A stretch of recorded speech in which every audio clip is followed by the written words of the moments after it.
As the world continues to fall apart around us, all the way from Canada to Russia and Ukraine, our beloved Ascension support team is asking us to take back our power now. The only question is, how do we do that? Stay tuned. I've got everything you need to know. What's up, beautiful? It's Lisa Roulette, and I'm here to help you heal, navigate your ascension journey, and create a life you love. I bring to you the channeled messages for March, and we are being reminded that we need to take supreme authority over our consciousness, because our consciousness is our power. We are continuing to give away our power as we receive more and more data dumps via media outlets that are attempting to steer our consciousness in certain directions.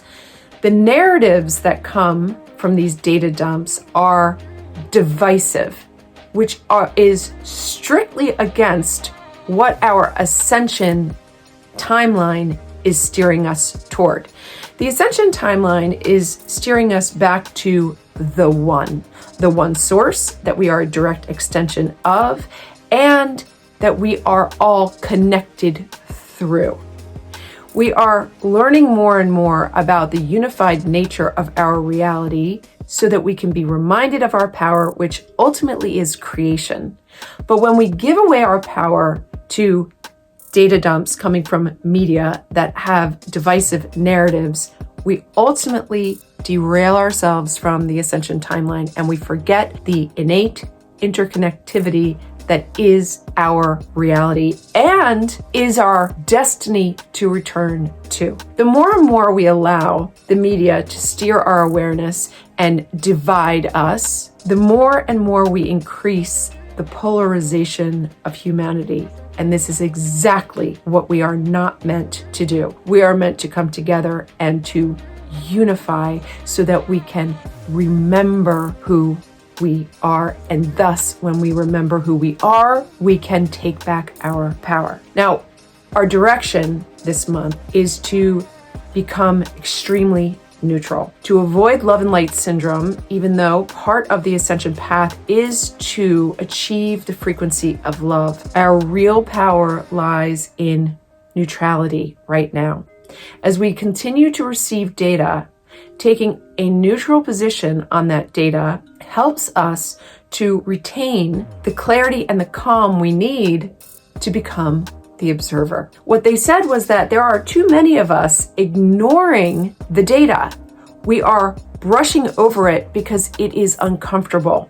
We are going about our days completely ignoring what we are hearing, and thus we are allowing these narratives to have control. They've asked us to sit with the data in a neutral position in order to ask ourselves, how does it feel? How does the information that you're receiving on a daily basis feel? When you submerge yourself in the feelings, you can then determine what level of consciousness you're residing in. And as the Ascension timeline is meant for the expansion of our consciousness, not the contraction or control of our consciousness, but the expansion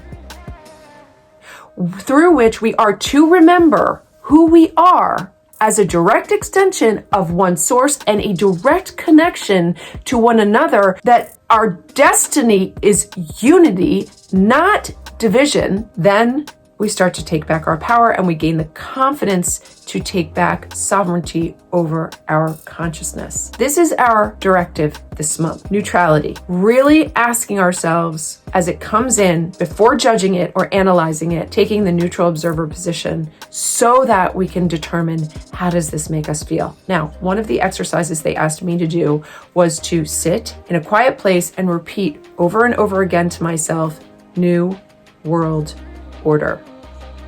New World Order.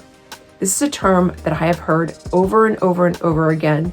And while it hasn't exactly sat right with me, I never asked myself, how does this make you feel? And when I did sit with it and repeat it over and over again, it made me feel increasingly uncomfortable, because I decided that I don't want to be part of an order that is constructed by someone I don't even know, and someone who doesn't know me. I want to be part of freedom, not order.